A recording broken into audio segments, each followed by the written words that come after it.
Well, here we are at Paronella Park, which is about an hour and 20 minutes drive south of Cairns.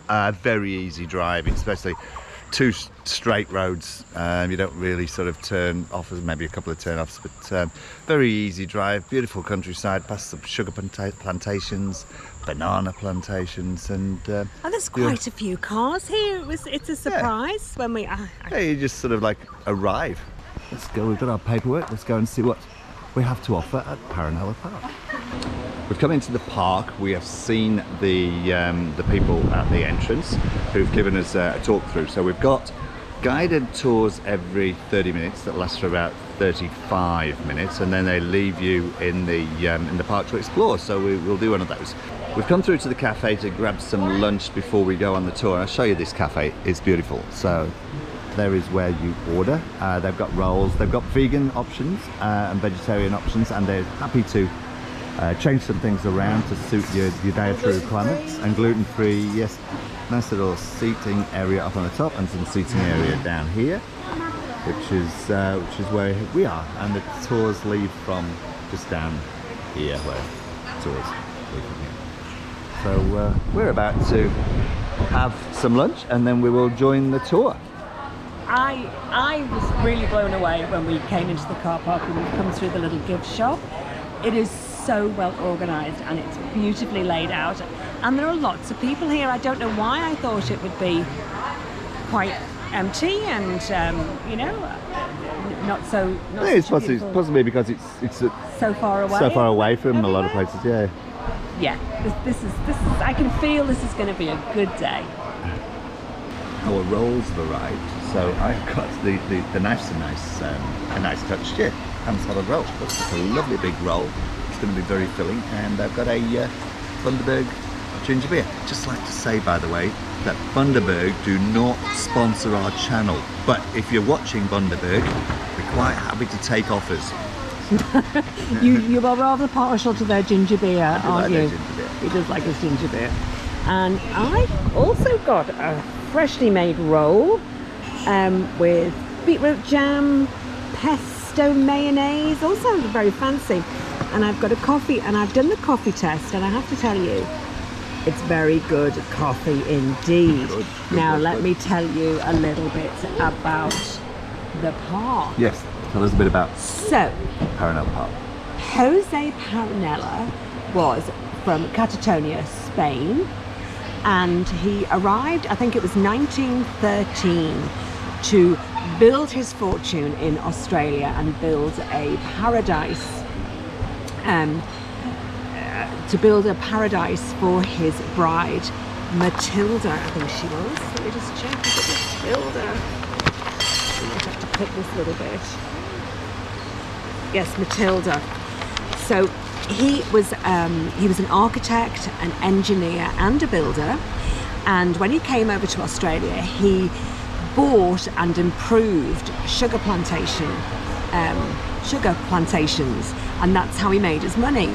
And he was here for 11 years, and he went back to Spain to collect his fiancée, Matilda. She had got fed up of waiting and had married another. So That's a bit rude.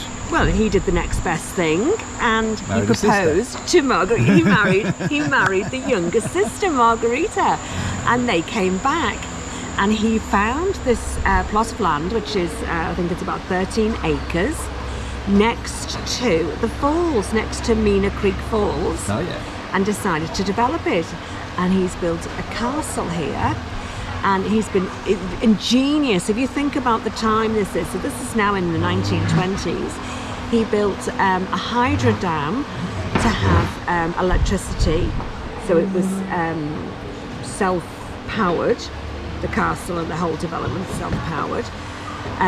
It's got his own waterfalls that powers the hydroelectricity, and he's also dug into the hillside a tunnel, so you can go behind the falls. So you've got a little shortcut through the castle. Amazing. 7,000 tropical plants he's planted here in the gardens, in these extensive gardens. And he called, what did he call? So actually the first hydroelectric plant was built in 1933, and that was here. So it was way ahead of its time. Isn't that amazing? So we'll let you know more about it as we go round and we find out more about it. But yeah, what an amazing tale. We have just finished the tour of Paronella Park and it is an amazing story. If you have a chance to come here, yeah, come listen to it. It's a fantastic place. We are going to take you around some of the places. We're going to give you a very brief talk and tell you a little bit about some of what we've just been told. But I don't think we can do it justice, to be honest with you. I think you really need to come and see. I think one of the fascinating things that we need to just explain to you is this was built as a man's dream. He'd already made his money. This was built not as a home, but as a place for families and people to come. It had a ballroom, it had a restaurant, a cafe. Where the waterfalls are, you could go swimming in the river, and then it's got all changing rooms. It had tennis courts. Jose died in 1948. He was only about 67, was he? 63, something like that? Early 60s. Early 60s, and he died of stomach cancer of all things. These fountains were actually built by his son in tribute to his father. And these are powered. These aren't actually powered. These are, what you call it? Gravity fed. Gravity fed. From the falls, yeah. Yeah, so isn't that beautiful? What a beautiful tribute to make. Now the trees around here, these are all protected now. All these trees were planted. And because they were so heavily forested for the wood in the 30s, 40s, 50s, a lot of the trees were taken away, and during the war, wasn't it? Yeah, they were forested but also by deforestation, by using a lot of the forests and clearing a lot of the forests for the crops as well. That's created a lot of the problem as to why there was floods then from the river, because there was nothing stopping either the cyclones coming through or the water building up on the rivers. Not a lot stopped cyclones coming through. Yeah. Well, no, she said that the forests had kept some of that at bay and protected some of this area. Fanciest toilet block ever. It is. Everything was built as a castle because that was Jose Paronella's passion, building castles. This here is actually a toilet block, as Alison just said. It was built as a toilet block for patrons of the ballroom and the pitch theatre, which we will show you shortly, and the tennis courts and every other activity that went on here, I guess. Now our tour guide kept reminding us that this was powered by hydroelectricity, and there was no mains power here anywhere in the area, so all the patrons, all the guests that came here paid a very small fee, but the gardens were all lit up. They had a glitter ball in the top of the ballroom. There were ovens and cookers, and yeah, everything was all powered by the electricity from the hydro dam. And that's what she said, that people would go home and they would still be using candles and wood. Absolutely fascinating that he'd made it so magical for people. So let's go along this path. I believe this is where we can go and feed the fish. Robert's now going to pan round and show you this most incredible tree-lined path. Now, they were actually planted like this on purpose so that when you are walking the other way, you can see the falls. Now, hopefully you can see that just through there, but certainly when you get up to the top, you'd certainly be able to see Mina Creek Falls. Incredible. Mina Creek Falls were named by one of the, I don't forget what she said. Was he a councilman, or yeah, was he? Yeah. Anyway, he was given the opportunity to name the falls, and he named them after his daughter, Philomena, and so he named the falls Mina Creek Falls. Jose, not to be outdone. Yeah, Jose actually created a mini Mina Creek Falls on the property here, and named them after his daughter Teresa, so called Teresa Falls. And to go one better, he shrouded them with light from his hydroelectric plant 24 hours a day. So these falls are lit up 24 hours a day. So good on you, Jose. Yeah. Now, unfortunately, we're not going to be here at night, but there is also a night tour that you can do when all the lights are on and you can see all the lights around the park. Unfortunately, on this trip, we're not going to be here at night, but if you do have the opportunity and if you're here, I would say that'd be worth seeing. Oh, I would say definitely worth seeing. Beautiful. Yeah. As we've walked out through these pathways, we've come across another castle.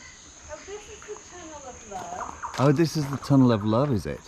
Okay, so apparently children were not allowed in here. It's closed now because it's dangerous. But Oh my God, you can see the bats. it's that's right. She said it was inhabited by microbats as well.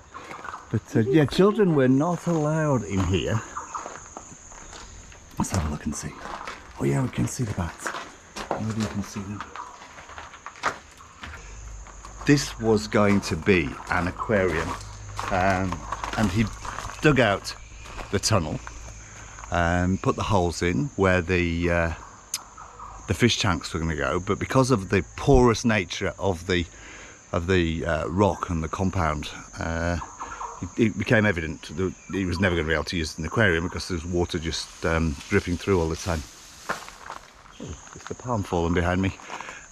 So that's when it was turned into the Tunnel of Love, as I said, where children were not allowed to go, and it takes you through to a secret garden at the other end. Let's say, unfortunately, we can't go through because it's closed, because it's dangerous now, but we can go and have a look at the falls. He's put these planters everywhere. Yes, All along the pathway. Teresa Falls. Let's go and have a look at Teresa Falls.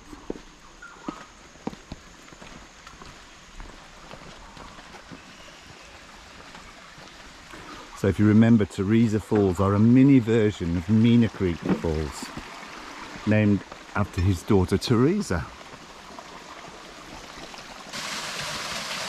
Teresa Falls.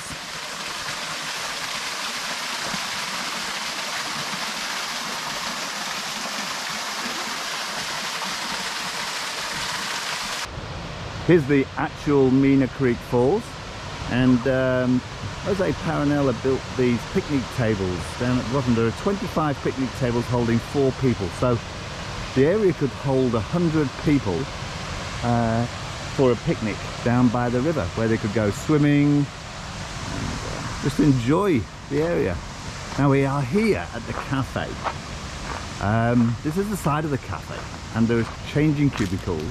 The reason there were changing cubicles is there was a very strict dress code at that time, and unless you were properly attired, you could not enter the cafe, which in the evening was a fine dining restaurant.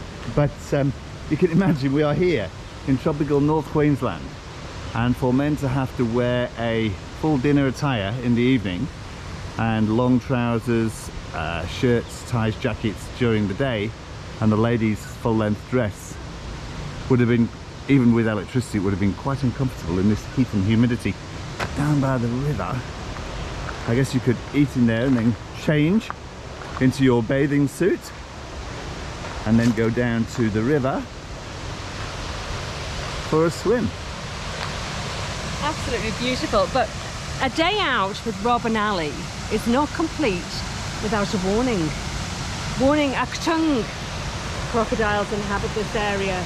Attacks may cause injury or death. Well, that's fairly reasonable to assume, yeah.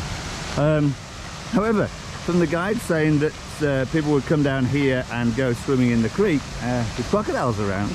Yeah. I wonder how many of them got attacked in those days.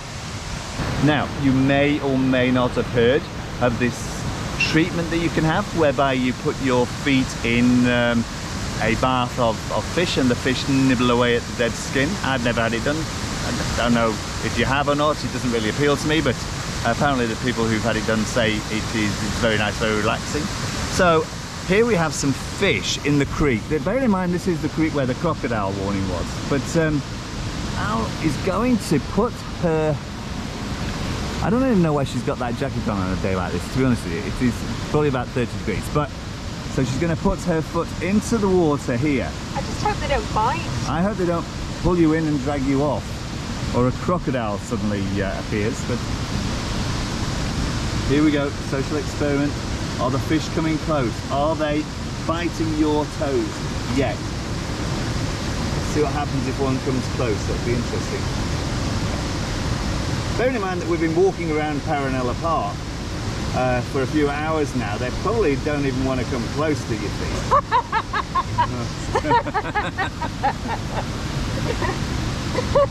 Now they're having a look and then they're thinking better of it. Do fish have noses? I don't believe so. Do fish smell? I don't believe so. No, actually I can see little nostrils. I'm sure I can see nostrils. Maybe they've grown some just so that they can smell your feet. I have heard of people actually losing their toes to, is it perch? Really? Yeah. Or crocodile? No, fish. There are some fish that can take a bite, but I don't know about these. That's the level of the water down there. Yes. This is the grand staircase. This is the grand staircase. This was built before anything because it was built so that the workers could transport the materials up and down the this slope, this area here, to build the other buildings. This was the flood level at 1996 and 2018, and this is the flood level 1967 and 1994. That's quite a way. It's a long way up. Oh my goodness! Wait for this one. 47 steps in the grand staircase. Keep coming.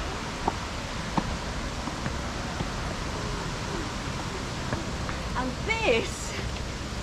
this is where the flood level came to in 1946. Wow. I know, and it's the 46th flood that destroyed, you can't see it here, but it's the cafe over here that we saw before. It was that 46th flood that destroyed that, and it was never rebuilt.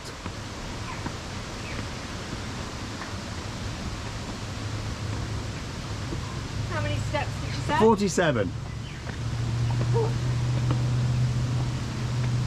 There we go. 47 steps.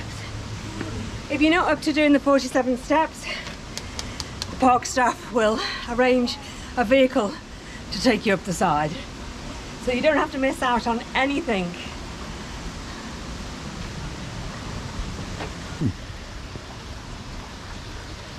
No, it's definitely worth a visit. This is a fabulous park to come and see.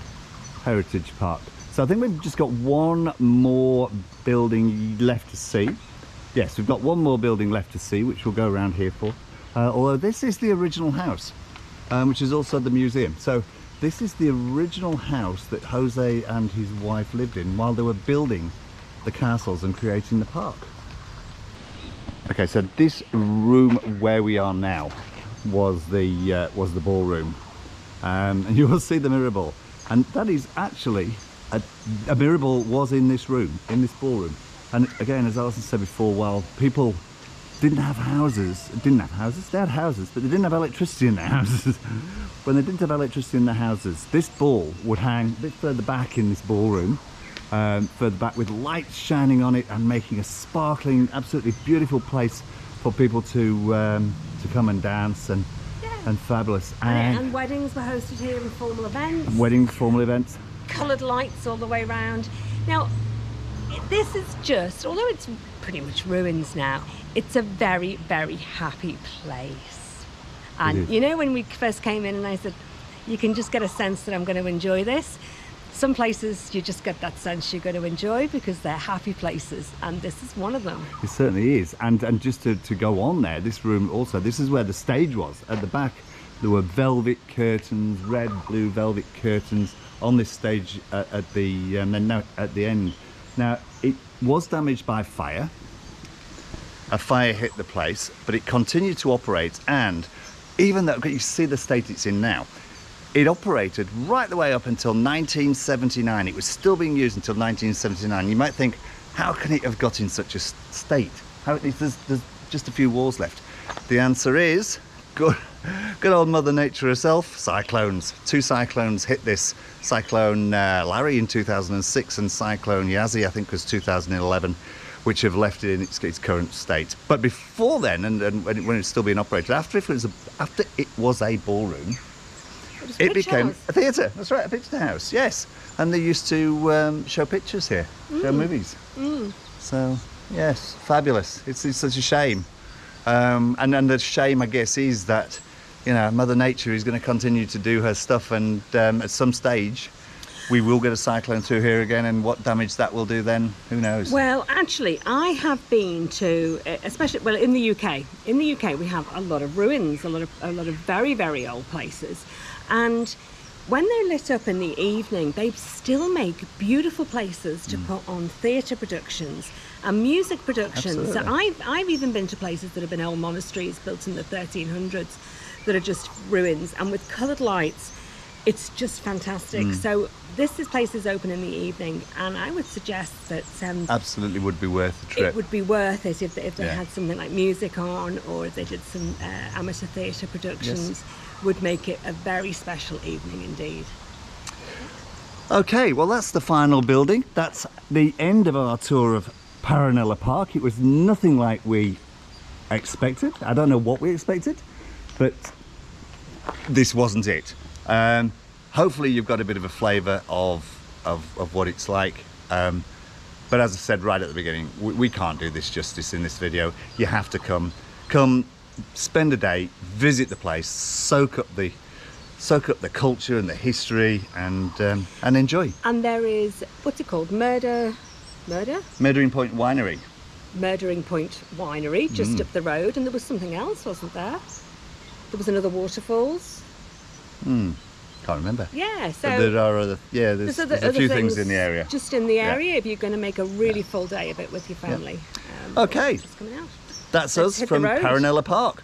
Let's make a move. Let's get back into Jucy. Thanks for watching. Hope you enjoyed it. Hit the like button. Any comments down below. Please consider subscribing. And if you want to see more, hit the notification button, and you will be notified of our new videos. Okay. Catch you soon. Bye.